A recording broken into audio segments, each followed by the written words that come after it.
the third in 3 chapters that fit together.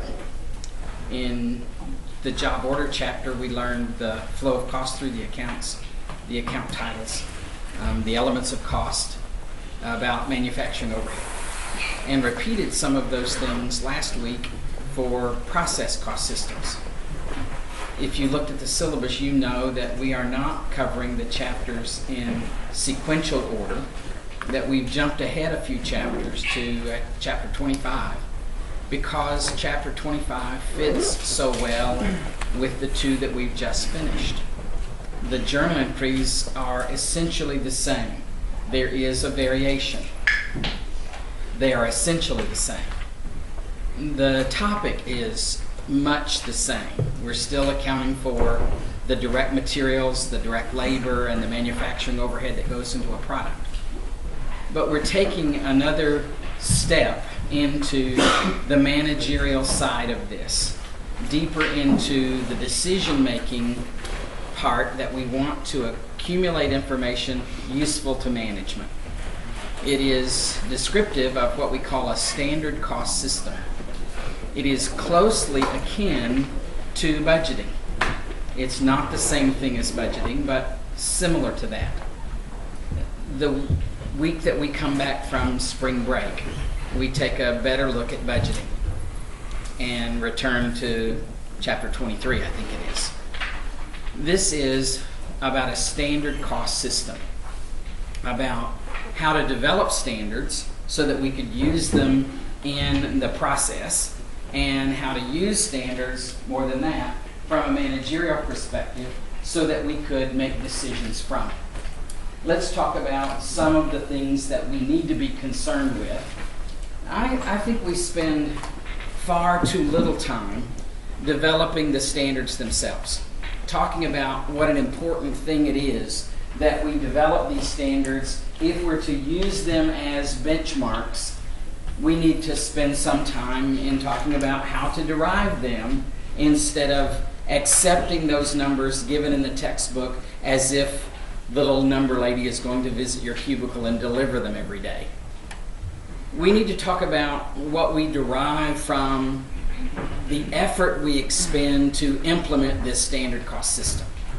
When we have this standard amount that we should be able to achieve, and when our actual performance differs from that standard, the difference is called a variance. And it is the variance on which we base decisions. We need to be concerned about how to reflect what we're doing in the accounts. How will this affect the journal entries? How would it affect the accounts? We do that in class some this week, but we also do it in one homework assignment. So you need to be prepared for that and realize that the journal entries you learned in the 2 previous weeks are the foundation for the journal entries we make this chapter. I mentioned it already. There's just one little difference that we need to incorporate in that entry. And finally, if I were you, I'd be curious about how to reflect the standards in the accounts, in the financial statements. How do these ultimately impact the financial statements? The quickest answer to that at the moment is, on a monthly basis, we report them. On an annual basis, we eliminate them. That should sound familiar to some of you. We've done that before with another topic in this whole manufacturing thing.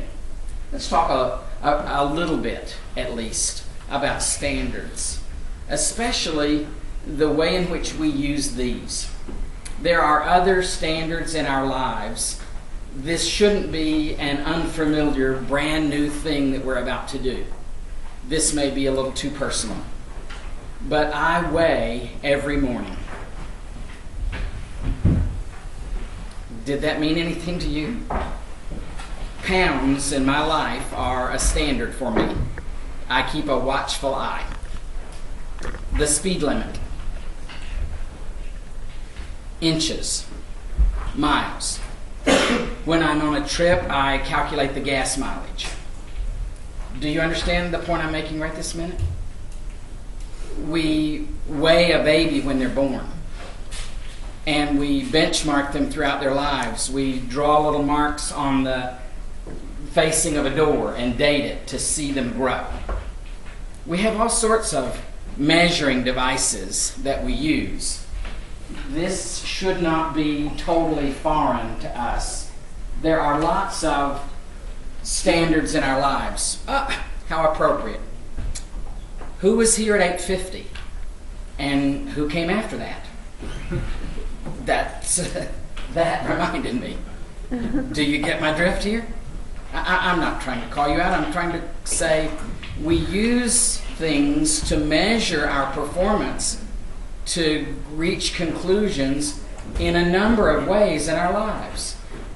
This should not be new to us. It's just a new application of something that we do already. We'd like to develop some standards for the costs that we incur. And there should be some benefit to us from doing that. Now, I edited one of these versions, and that doesn't look like the right page number. What does the page number say in your handout? That sounded like 1149. What? 1149. 1149 is the correct page. Apparently, I'm not using the version that I edited, but that's okay. We'll get through it. There are some advantages described in the textbook about a standard cost system, and I happen to like them. I think we ought to consider why there would be benefit to us investing this time and effort to implement a system such as this. If we had a standard cost system, it would help us plan. I related this to budgeting at the beginning of the talk, and most of us would say that budgeting is an effort that we make to plan. We're trying to anticipate what might happen in the future and have some plan to better meet our goals and expectations about what we'd like to accomplish in the future. A standard cost system should help you do that. When you do it the right way, you involve employees in the process. If this is one of those top-down, great idea in the administration and we're going to impose this on all the worker bees, then it might be met with resistance. It might not be so palatable in the workforce. On the other hand, if you involve the employees and ask them for their ideas and their input and tell them about how good this might ultimately work out for the company, then they become aware of the process, aware of your effort to save cost, and they want to be part of the team and contribute to that. When they know that you're trying, they're going to try harder. Knowing the standard price for a product will help you sell that product. I used some examples in the past 2 weeks trying to draw a distinction between job order and process. If you know some standard cost and a customer walks up to your counter and wants to know an estimate of the job they're bringing to you and maybe give you to do the work, then you should be able to give them a quote much more easily when you're aware of the costs that you incur for the materials, labor, and overhead that go into that product. Or let's say that you go to the client's place of business. You sell storm windows, or you add on patios, or you build swimming pools, or whatever it is that you do. When you go and bid on that job, you can more likely place an accurate bid for that job if you're aware of the costs that you incur and know what those standards are. It helps you in determining the sales price of the good that you're producing. Management's more able to control costs when they're aware of what the costs are. Sometimes it would be short-sighted of us to bid on what materials cost we had and know about how long it's going to take us and make that bid with a little bit of profit margin and ignore manufacturing overhead totally.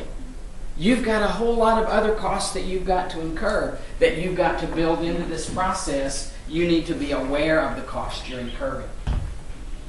I think this is the best one of all.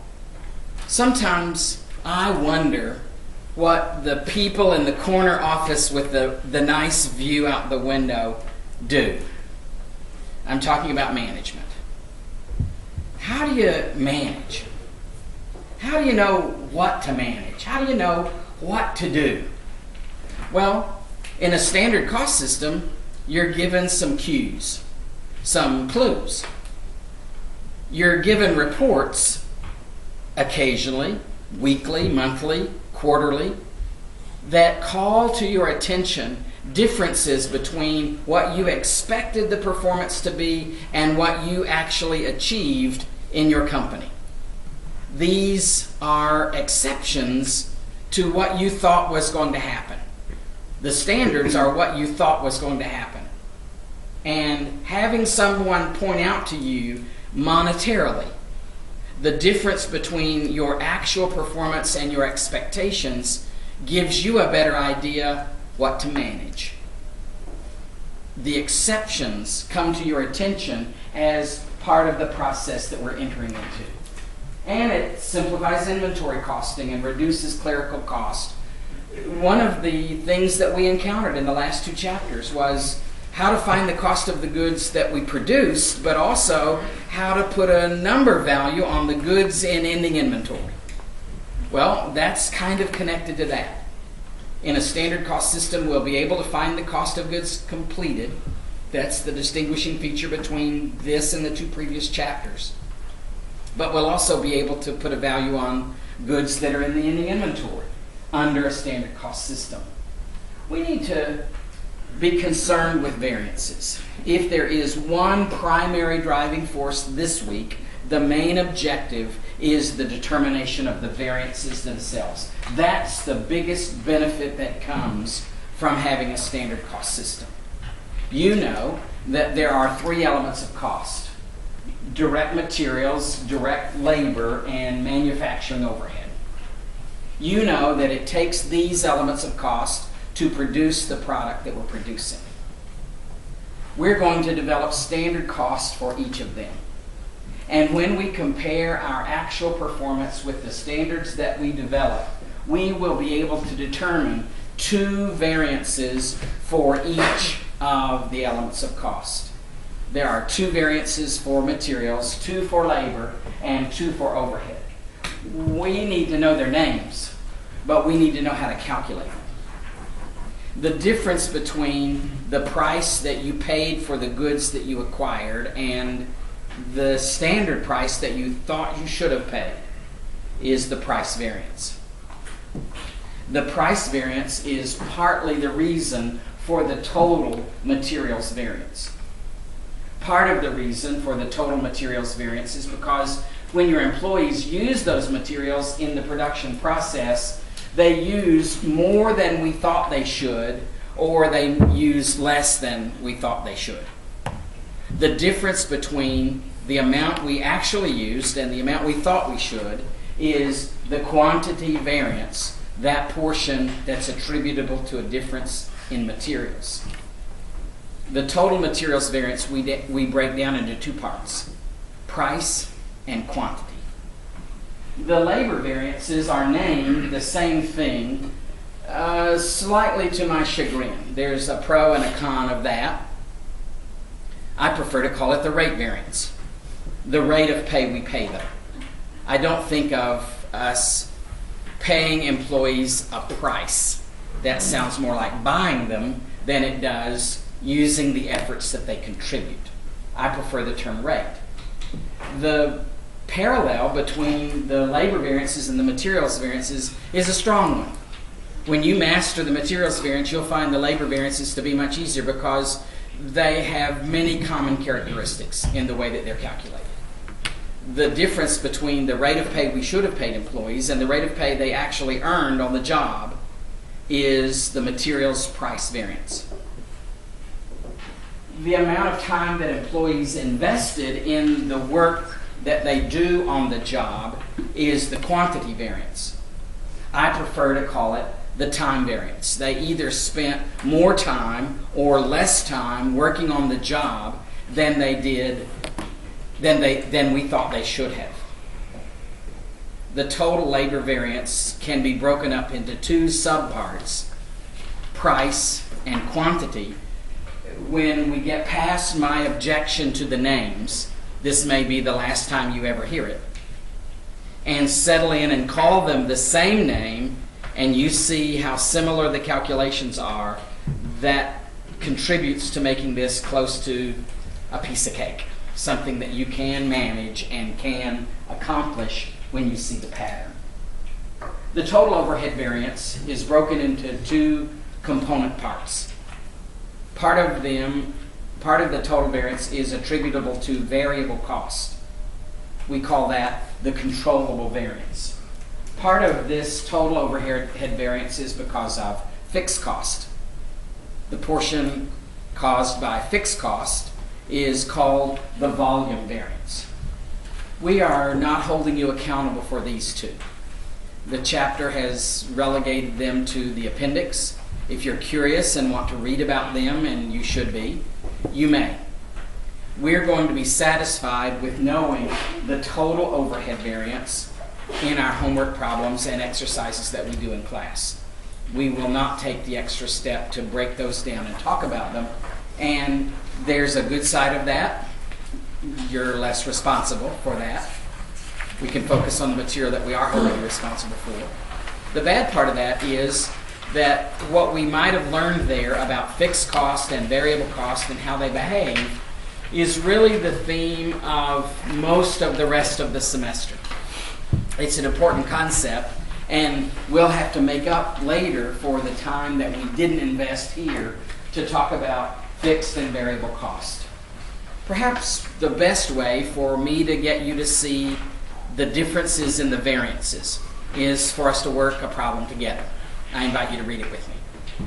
Standard cost and actual cost for direct materials, direct labor, and manufacturing overhead incurred for our company, T Company, in the manufacture of 5,000 units of product during February are given here. Notice the distinction between the standard cost we thought we should have incurred and the actual cost that we really incurred. And that's always what we're comparing. Standard with actual, standard being like a budget, like our expectations, and actual costs being what we historically account for, the real deal. And the difference between those we call variances, and those are the exceptions that we want to deal with. The instructions are to determine the total direct materials cost variance, the price variance and the quantity variance, the total direct labor cost variance, the portion that's attributable to price and the portion for quantity, and then the total factory overhead cost variance. We're choosing not to break it down into the component parts, volume and controllable. This whole thing, everything we do from now on, depends on this mention in the paragraph that we really produced 5,000 units. Management makes a decision every month about how many units to produce. The week that we come back from break, we talk about that in more detail. Had we done the chapters in order, we would know that today. It's in chapter 23. We talk about how management makes that decision.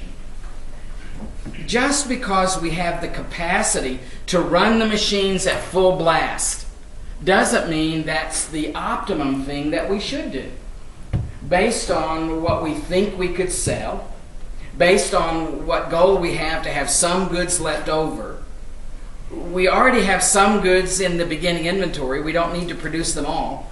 Management makes a decision every month about how many to produce. And in this problem, they chose to produce 5,000 units. At 5,000 units of production, these costs should have been incurred. That's the key to understanding the whole thing. With 5,000 units of production, what should we have spent to produce a product? Materials, labor, and overhead. Then what did we actually spend? Let's compare those two, see if we can't quantify that and come up with some sort of meaningful report on which we could base management action. Let's do that. We want to calculate the total materials variance. The total materials variance varies nothing. It is my personal choice to always write standard first. I hope that becomes evident to you before the hour's over. When you look at textbooks examples, you'll see that they always write actual first. What did I say I'm going to write first? I always write standard first.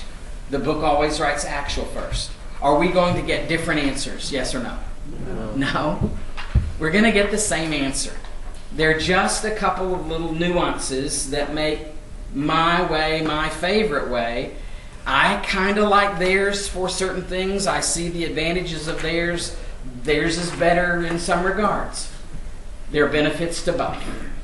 You may do it either way in your homework. You choose. I encourage you to look at the book's example. If you like the book's way better, do it that way. There's absolutely nothing wrong with that. The graders and lab assistants are prepared to help you either way. Help you in lab either way or grade your homework either way. You won't be penalized for doing it one way or the other. They're tied for first place. It's your choice. This is the way I'm choosing to do it. Again, I'd like to know the total variance. And the total varies nothing. So what we're going to do is multiply standard times standard, varying nothing, and actual times actual, and vary nothing. Let's write down what I just said. Standard times standard. If we take the 7,000 pounds we should have used to produce 5,000 units and multiply that by the $12 we should have paid to produce 5,000 units, that quantity, that result, 7,000 times $12, is $84,000 we should have spent for the materials that we acquired. Compared to what? Well, the actual costs that we incurred were 7,200 pounds that really were placed into production. We really paid $11.50 for them. 7,200 times $11.50 is $82,800 we really spent. I'll tell you the difference because this is lecture. You'd learn a whole lot more if you had a calculator out and you'd calculate some of these things on your own and compare your results with these. That's a difference of $1,200. Now, here's a new idea. I should tell you the first time, but I'm not. It's so logical and so obvious, you should be able to figure this out with me. If I could get you to discover it with me right this minute, you'll remember it better and apply it more consistently correct in the future. We describe variances such as this with two adjectives. We either say it's favorable or it's unfavorable. Would you look at the comparison that we're drawing on the screen and reach the conclusion this variance is favorable or unfavorable? Don't say anything yet. Think about 5 seconds. Is the variance on the screen favorable or unfavorable? Say something. Favorable. Would one of you hold up your hand and tell me why you think it's favorable? Daniel? Because the actual cost is $1,200 less than we had. Don't we like spending less to get the same thing? Yes? We produced 5,000 units for $1,200 less than we expected. That's a favorable variance. So we're going to label it as such. We're going to call it favorable. Now, we need to think about who in the organization deserves the pat on the back. Or are you going to be the kind of boss that just chews people out and never dishes out compliments? Don't answer that. Be thinking about it, okay? To whom would we go with our joy that we have a favorable variance? Some ideas here?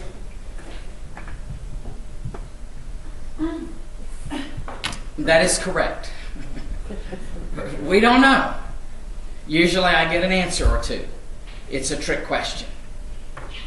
That variance is caused by two things altogether. And the answer to that trick question is, we don't know. We'd like to break this variance down into component parts so we'd know more information, better information, and could better take action that I was attempting to draw you into. Part of that total variance is because of a difference in price. Part of that total variance is because of a difference in quantity. Let's see just how much was because of price. Now that I know the total, now that I've rounded up the material, the information I need for the total, I don't look back at the original information anymore in the problem. I only look to the information I've gathered. We know all the information on the screen right this minute for the determination of this. I've gone on record as saying which one I like to write down first. Which do I like to write first? Standard. I'm going to choose to write standard first. And this time we're just concentrating on price. So I'm going to write down that I should have paid $12 per pound in the materials that I bought. I really paid $11.50 for those. That's a difference of, everybody said? 50 cents. And now would be a good time to decide whether that was favorable or unfavorable. Have you made up your mind? Say yes or no. Yes. Favorable or unfavorable? Favorable. Because actual costs are less than standard cost is one acceptable way to say that. Or standard cost exceeded actual cost. I don't care how you say it, as long as you say it correctly. 50 cents could be perceived to be pocket change and immaterial, insignificant, not enough to deserve our attention. But when you multiply that by the right thing, it adds up. That could be huge. We need to start that attendance sheet, please. The question that you have to entertain is, which do we multiply by? We've got two choices here. Does that 50 cents apply to the 7,000 standard pounds I should have used? Or does that 50 cents apply to the 7,200 pounds I actually used? There are lots of things in this chapter that are easy and things that you could accomplish, excel in. There are a couple of things that will deserve a little more of your attention for you to sort it out in your mind. And this is one of those.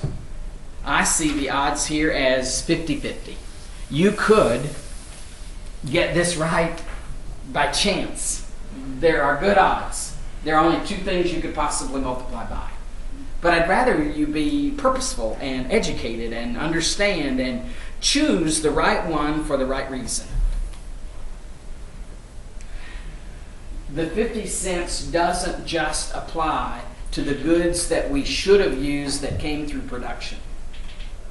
Actually, 200 extra pounds came into the working area, and we worked upon them and turned them into 5,000 completed units. Those 200 extra units that came through the process will never come this way again. That 50 cents pertain to those goods. When you calculate the when you calculate the price variance, you always multiply by the actual ones. Let me twist it just a second. We should have used 7,000. What if we had only used 6,900? The 100 units that are still in the storage area that haven't come this way yet don't have the 50 cents attributable to them. They're still in the material storeroom. Next month, when those 100 units come through, we'll account for those. When you calculate the price variance, you always multiply by the actual quantity. 50 cents times 7,200 is 3,600. And you decided a long time ago this was favorable or unfavorable. Say something. Favorable. This is a favorable variance. Now it's a fair question. To whom will you go with your pleasure that you have a favorable price variance? Suggest someone, please. Brian. The people that bought the material? The purchasing agent. The people in the purchasing department are responsible to buy these goods at the best price. They have done a good job, and they deserve to be complimented for their work. Praised. Keep up the good work. Thank you for doing a good job. Let's talk about the quantity variance. The quantity variance, it compares the quantities. I always like to write standard first. Let's consider the 7,000 pounds we could have used, should have used in the production of 5,000 units. Let's compare that with the actual pounds that we really used, 7,200 units. A difference of, everybody said? 200 pounds of materials extra were used. Is this a favorable or unfavorable variance? Say something. Unfavorable. Now, here comes the explanation for why I like to write standard first. When we write standard first and get a positive number, it is favorable. Does favorable sound positive or negative? Positive. It sounds positive. And the mathematical sign, which we don't write because it's assumed, confirms your logic. That's the same thing I'm asking you to do here. I'm choosing to write standard first. When we compare standard and actual and decide on our own mentally, like I've had you do for the third time now, you decide by looking at it first. You decide based on this relationship that you're observing whether this is favorable or unfavorable. And you already did. You told me it was unfavorable. Actual exceeded standard. But look at the benefit that comes from this. The mathematical sign confirms your logic. What I'm asking you not to do is just to rely on the math altogether. Did you hear me? Mm-hmm. Don't just rely on the sign.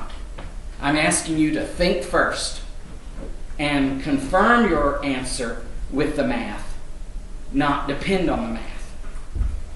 Now, let's ponder for a moment. What if we choose to do it the way the book does? If we wrote actual before standard, this number would have been negative. Yes or no? Yes. If we wrote actual before standard, this number would be positive, opposite. Yes or no? Yes. So you need to be on guard. If you look at the textbook's version of these same calculations, their signs are opposite of the signs that I've illustrated here because they write actual first. There is a benefit to that. There's a payoff in the journal entries of doing it that way. I'm deliberately choosing to do it this way because I understand it better and I get the opportunity to impose that on you. Are y'all with me right now? So, pounds. Pounds? I thought this was the good old US of A and our monetary system was based on dollars. We need to convert pounds to dollars. We've got two choices. We could multiply those pounds times the $12 standard price or times the $11.50 standard actual price. That's the hardest decision you're going to make this week. And you're going to make it many times. You need to develop some good rationale, some good understanding that can serve you well, that will cause you to get it right every time. That's possible. This one reminds me of a scientific experiment. Surely you know enough about science to know that when the scientists are in the laboratory, they vary one variable at a time. Yes or no? You've heard about the experiments that they run with the lab rats. And they keep them in separate cages and they do one thing to this one and they do one thing to this one and they do one different thing to this one and then they observe the results. Yes? We don't do 3 things to this one because if something drastic happened, we wouldn't know which of those 3 things was the cause of that. We vary one thing at a time. Yes? Well, this one reminds me of that. We have varied the quantity. Consider doing it wrong. Consider multiplying by actual. If I multiplied this by actual, then 50 cents of my answer would be because of price. 200 pounds of my answer would be because of quantity. Now I've got an all mixed up answer again, and I've already got one all mixed up answer in the total. Yes? I don't want another all mixed up answer. I'm trying to clearly say this was because of quantity, this was because of price. If I'm measuring the quantity variance, I want to keep the price constant. I'm varying one thing and keeping the other constant. When you calculate the quantity variance, you always multiply by the standard price. 200 pounds times $12 per pound is $2,400. You told me a long time ago in this comparison that it was unfavorable. We write that distinction here so that we can compare them. Unfavorable. To whom would you go for explanation in the company about this unfavorable variance? May I have a response? Machinist. I didn't hear you. Machinist. The machinist? I'm going to broaden that just a bit and say the supervisor in the factory. And the supervisor in the factory would also go to the labor force and see what the explanation. The supervisor should know.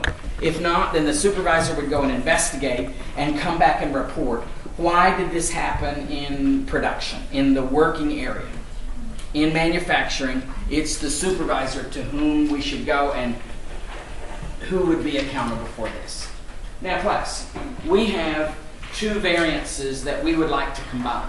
Consider with me that they were both favorable. If they were both favorable, would we add them or subtract them? Say something. If they were both unfavorable, we would... One is favorable, one is unfavorable, so we will subtract them. When they're different, we find the difference between them. The difference in these two is $1,200. It's a favorable variance because this number was larger. The larger of the two numbers gets to label it. And that number is the same as the total we got originally. That is not a coincidence. That's a built-in check figure. I hope you got it. I hope you also see the pattern that much of the explanation for what we're about to do is identical to what you just experienced. The materials variances broken down to quantity and price are very, very similar, practically the same as the total price and quantity variances for labor.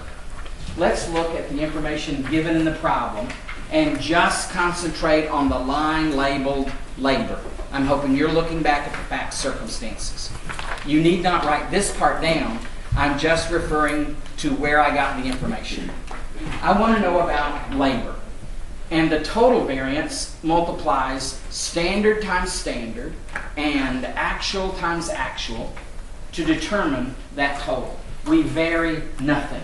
Let's multiply standard times standard. 2,000 hours at $15 an hour is $30,000 we should have spent on labor to produce the 5,000 units we produced this month. Compare that with the standard costs, the actual cost we really incurred. 1,850 hours were worked by employees who earned $15.50 per hour. 1,850 hours times $15.50 is $28,675 actual cost incurred. A difference of $1,325, favorable or unfavorable. Don't say anything. Say something. Favorable. Because actual costs are less than standard cost. This is a favorable variance. We're pretty happy about this. Who deserves a compliment? A pat on the back. Nathan? We don't know yet. We don't know yet. That's a trick question. Don't fall for it. This total variance is partly because of price, partly because of quantity. Let's do the price variance first. I like to write standard first. The standard rate of pay for employees was $15 per hour. We actually paid them $15.50 per hour. A difference of, everybody said? 50 cents. 50 cents favorable or unfavorable? Unfavorable. I need one person to raise your hand and tell me why this is an unfavorable variance. Daniel? Because actual is greater than the standard. Is correct. and well said. Any confirmation of your opinion, class? That's What right. else do you see? It's a negative. Your mumblers. It's a negative. You can't just say you got a negative number.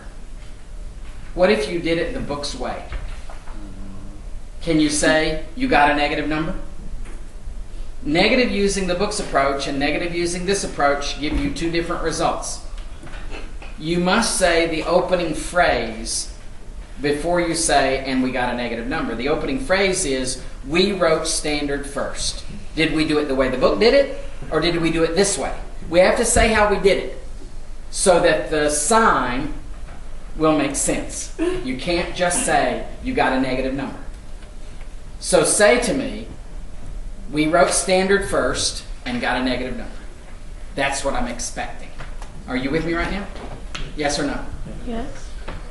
That 50 cents applies to what? The biggest, hardest question this week is how to quantify these things, what to multiply by. You got a 50-50 chance. That 50 cents either applies to the 2,000 hours employees should have worked or the 1,850 hours they really worked. What will be your choice? Standard or actual? Say something. Actual. When you are an hourly employee and you finish your job and clock out, does the boss go ahead and pay you for 40 hours that week anyway? Y'all with me here? This one, of all the others, makes the most sense to me. If you're an hourly employee and you don't work the hours, you don't get paid. You worked less hours. The 50 cents more that you got paid per hour applied to the actual hours you really worked. That one ought to make sense. 50 cents times 850 actual hours is $925. And you told me a while ago that was an unfavorable variance. Let's see who's responsible for that. This one deserves an explanation. To whom will you go?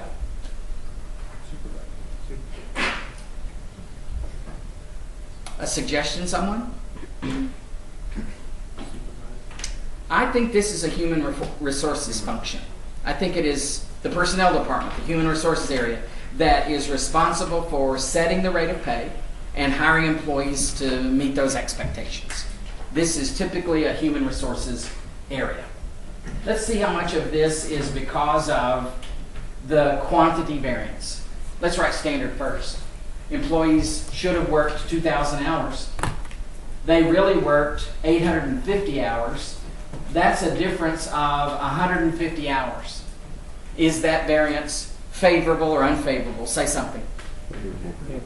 Can't hear you. Favorable. That's a favorable variance because actual costs are less than actual hours are less than standard hours. We need to turn those hours into dollars somehow. We have a 50-50 chance of getting this right. Those 150 hours should be multiplied by $15, the standard rate of pay, or $15.50, the actual rate of pay. Which will you choose? Everybody said? Standard. I have varied one thing. I want to keep the other constant.